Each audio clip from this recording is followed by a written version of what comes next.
తాత్కాలికంగా పనిచేస్తున్న non teaching కాంట్రాక్టులను వెంటనే డిసెంబర్ 7న సీఎం రేవంత్ రెడ్డి ఉస్మానియా యూనివర్సిటీ పర్యటనకు రానున్నారు. ఇక్కడ 1000 కోట్లతో అభివృద్ధి పనులు చేపట్టారు. అయితే ఉస్మానియా యూనివర్సిటీలో పనిచేస్తున్న కాంట్రాక్ట్ నాన్ టీచింగ్ సిబ్బంది ఎవరైతే ఉన్నారో మమ్మల్ని పర్మనెంట్ చేయాలి, జీతాలు పెంచాలని చెప్పి డిమాండ్ చేస్తూ ఆందోళన చేపట్టారు. మనతో ఉన్న నాన్ టీచింగ్ సిబ్బంది.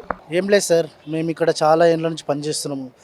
దాదాపు 25 నుంచి 30 ఏళ్ళ నుంచి పనిచేస్తున్నాము. చాలామంది రిటైర్మెంట్కి దగ్గరలో ఉన్నారు. మొన్నటికి మొన్న ఒకటే నెలలో 4 ఎంప్లాయీస్ చనిపోయారు.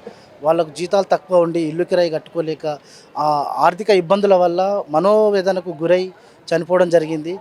బీసీ సార్ కూడా తెలుసు ఈ విషయం, అధికారులకు కూడా తెలుసు. ఎన్నోసార్లు మేము ప్రభుత్వాన్ని వేడుకున్నాం. గత రాష్ట్ర ప్రభుత్వం ఉన్నప్పుడు 10 ఏళ్ళు ఉన్నప్పుడు మాకు పర్మనెంట్ చేస్తా అని చెప్పేసి మభ్యపెట్టి మమ్మల్ని మోసం చేసింది. ఆ టైంలో ఉన్నటువంటి వైస్ ఛాన్సలర్ కూడా మాకు పిఆర్సీ ఇస్తా అని చెప్పేసి ఇంకోటి ఏమైనా బెనిఫిట్ చేస్తా అని చెప్పి చెప్పడం జరిగింది. కానీ ఆయన పని ముగించుకొని 3 సంవత్సరాలు వెళ్ళిపోయిండు, మమ్మల్ని మోసం చేసిపోయిండు. ఇప్పుడు అదృష్టం కొద్దీ కాంగ్రెస్ ప్రభుత్వం వచ్చింది. మనకు కాంగ్రెస్ ప్రభుత్వం గురించి తెలుసు, గతంలో ఎన్నో మంచి పనులు చేసినటువంటి ఘనత కాంగ్రెస్ ప్రభుత్వానికి ఉంది. ఇప్పుడు కూడా మాకు ఆశ ఉంది. ఇప్పుడు వచ్చినటువంటి రేవంత్ రెడ్డి సారు ప్రజాపాలనతో ఎన్నో అభివృద్ధి కార్యక్రమాలు చేస్తున్నాడు. ఈ రాష్ట్రంలో ఎన్నో సమస్యలు కూడా పరిష్కరించబడింది. ఇప్పుడు మన ఉస్మానియా విశ్వవిద్యాలయాన్ని కూడా ఘనత చాలా గొప్ప విషయం ఏంటంటే 108 సంవత్సరాలలో 1000 కోట్లతోని అభివృద్ధి అనేది మొట్టమొదటిసారిగా రేవంత్ రెడ్డి సార్ ఆధ్వర్యంలో జరుగుతుంది.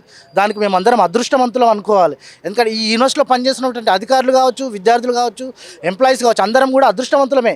ఎందుకంటే అంత 1000 కోట్లు రావడం అనేది నాటే చిన్న విషయం కాదు.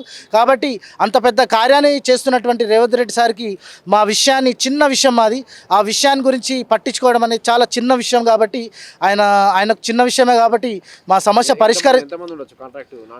1117 కాంట్రాక్ట్ ఎంప్లాయీస్ ఉన్నామండి.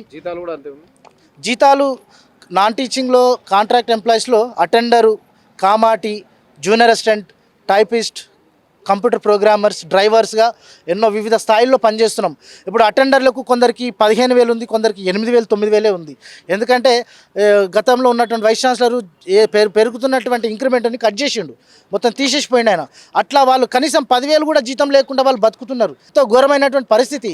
కొందరు అమ్మలు అయితే వాళ్ళు గార్డెన్లో పనిచేస్తారు, వాళ్ళకి 15,000 ఉందంట. వాళ్ళ పిల్లలు పెళ్ళికి వచ్చిర్రు, వాళ్ళు మొన్నొచ్చి కాళ్ళ ఏళ్ళ పడుతున్నారు అధికారుల దగ్గర వచ్చి.